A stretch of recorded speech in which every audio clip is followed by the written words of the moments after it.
Guys, Mughal architect द्वारा बनाई गई सबसे खूबसूरत बिल्डिंग इंडिया के शहर आगरा में मौजूद है, जिसे आज हम ताजमहल के नाम से जानते हैं। और न सिर्फ यह शाहजहां और मुमताज महल के प्यार की निशानी है, बल्कि दुनिया का 7वां अजूबा भी है। और यह 42 एकड़ एरिया में फैली हुई वह शानदार बिल्डिंग है जो आज से लगभग 400 साल पहले बनाई गई थी, जो कि आज भी नीले आसमान के नीचे चांदी सी चमकती मालूम पड़ती है। इस शानदार इमारत को 20,000 मजदूरों ने दिन रात काम करके 22 इयर्स में कंप्लीट कर लिया था। गैस, इस वीडियो में हम जानेंगे ताजमहल के वो राज जो कि पिछले 400 सालों से इसमें दफन है, और मुगल आर्किटेक्ट ने उस जमाने में ऐसी कौन सी टेक्निक का इस्तेमाल किया था कि बिना कंक्रीट और स्टील के ही इतने ऊंचे और बड़े डोम को बना लिया था। अगर आज के जमाने में इसकी कीमत का अंदाजा लगाया जाए तो संगमरमर का यह ताजमहल लगभग 750 करोड़ से भी ज्यादा महंगा है, जो कि सच में मुगलों द्वारा बनाया गया एक मास्टरपीस है। और मुगलों ने इस आलीशान संगमरमर के मकबरे को बनाने में ऐसी ऐसी चीजों का ध्यान रखा था जो कि आज के इंजीनियर भी इस बात से सहमति रखते हैं,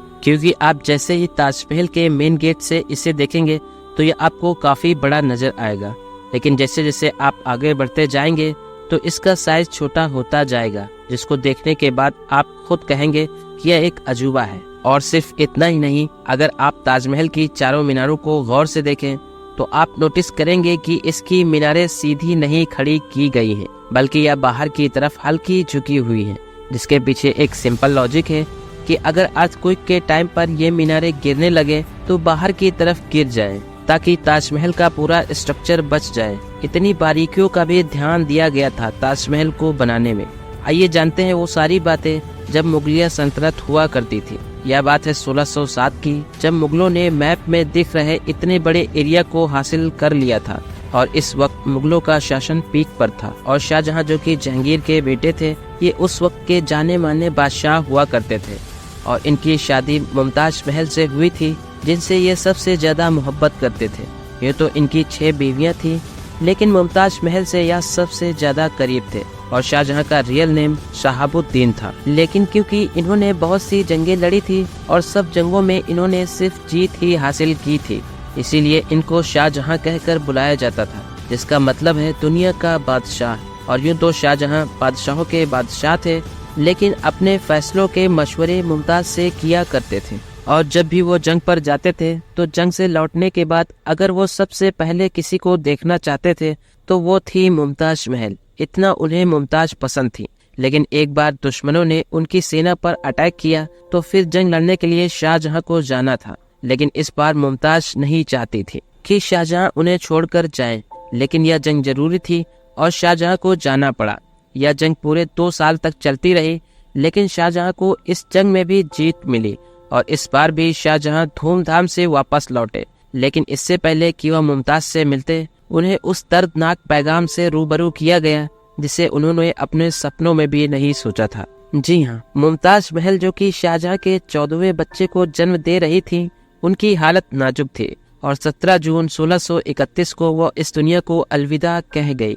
और अब जंग जीतने का यह जश्न देखते ही देखते मातम में बदल गया। और ये खबर शाहजहां पर बिजली बन कर गिरी, और इस खबर ने इनकी जिंदगी ही खत्म कर डाली।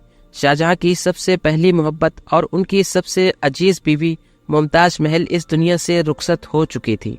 कहा जाता है कि इस गम ने शाहजहां को काले अंधेरे में ढकेल दिया था, और अगले 8 दिनों तक उन्होंने कुछ नहीं खाया, और अगले 2 सालों तक न ही कोई म्यूजिक सुनी और न बाहर की दुनिया देखी। लेकिन मुमताज ने मरने से पहले एक आखिरी ख्वाहिश की थी। वो चाहते थे कि उनकी कब्र दुनिया के सबसे खूबसूरत महल में बनाई जाए। और अब मुमताज महल की यह आखिरी ख्वाहिश पूरी करने के लिए शाहजहां ने अपनी पूरी दौलत और जिंदगी को एक खूबसूरत इमारत बनाने के लिए झोंक दी। और मुमताज के मरने के कुछ दिनों बाद ही ताजमहल के कंस्ट्रक्शन का काम शुरू कर दिया गया था। और अब 20,000 मजदूरों का काफिला बुलवाया गया, जिसमें कुछ लोग डिजाइनर और कुछ लोग लेबर और पत्थर तराशने वाले थे। और क्योंकि मुमताज की कब्र यमुना नदी के बराबर में मौजूद थी, इसी वजह से यहाँ पर दुनिया की सबसे खूबसूरत बिल्डिंग बनने जा रही थी। लेकिन यहाँ पर किसी भी इमारत का कंस्ट्रक्शन करना इतना आसान नहीं था, क्योंकि रिवर के आसपास की लैंड काफी सॉफ्ट होती है। और इसीलिए मुगल इंजीनियर्स ने यहाँ सबसे पहले जमीन को सख्त बनाया, बजरी और रोड़ों को डाल के। और ताजमहल को बनाते समय मजदूरों के साथ साथ हाथियों का भी इस्तेमाल किया गया था। जमीन को सख्त बनाने के बाद अब बारी थी डिजाइन की कि ताजमहल का डिजाइन कैसा होना चाहिए। तो इस खूबसूरत बिल्डिंग के डिजाइन का आइडिया मुगलों के ही पुराने मकबरों से लिया गया था, जो कि शाहजहां के बाप दादा के मकबरे थे। और जब सारे मकबरों के डिजाइन को मिक्स करके एक डिजाइन बनाया गया तो यह ताजमहल की शक्ल में उभर के सामने आया। और अब बारी थी इसे बनाने की, जिसे बनाने में बेइंतहा पैसा लगने वाला था। लेकिन शाहजहां को किसी भी चीज की परवाह नहीं थी, बस उनको यह टास्क हर हाल में कंप्लीट करवाना था। कहा जाता है कि 20,000 कारीगरों और मजदूरों की जरूरतों को पूरा करने के लिए शाहजहां ने कई इलाकों से अनाज और फलों को आगरा मंगवा लिया था। और लगातार काम चलने के कारण कई सालों के बाद इस ताजमहल का स्ट्रक्चर तो कंप्लीट हो गया था और अब बारी थी इसे संगमरमर से सजाने की। ये संगमरमर आगरा से 400 किलोमीटर दूर राजस्थान से मंगवाया गया था, क्योंकि यहाँ का मार्बल मास्टरपीस माना जाता है। और शाहजहां ने ताजमहल के लिए पूरा मार्बल रिजर्व कर लिया था। मतलब जब तक ताजमहल का काम खत्म नहीं हो जाता यह मार्बल किसी को भी खरीदने की इजाजत नहीं थी। और हाथियों के जरिए इन संगमरमर के बड़े बड़े पत्थरों को लाया जाता था। ताजमहल का यह डोम काफी बड़ा है, जो कि 40 मीटर ऊंचा है और 400 साल पहले इसे सिर्फ पत्थरों से ही बनाया गया था। और इसको बनाने में जो कैलकुलेशन की गई थी वह बहुत सटीक थी।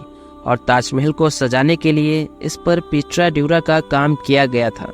पिट्रा ड्यूरा एक ऐसी आर्ट है जिसमें कीमती पत्थर को मार्बल के अंदर तराश कर लगाया जाता है। और उस जमाने में मार्बल को कीमती पत्थर के साइज के अकॉर्डिंग बहुत सफाई से तराशा गया था और फिर मार्बल में पत्थर को एक ग्लू की हेल्प से लगाया गया था।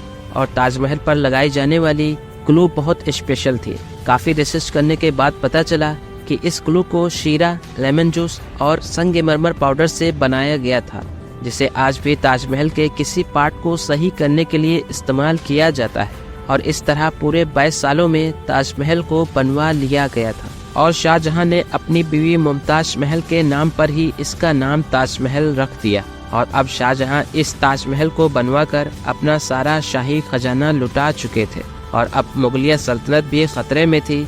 और 1658 में शाहजहां और मुमताज के अपने ही बेटे ने शाही तख्त पलट दिया और खुद राजा बन गया। और अब शाहजहां को बंदी बनाकर आगरा के फोर्ट में बंद कर दिया गया।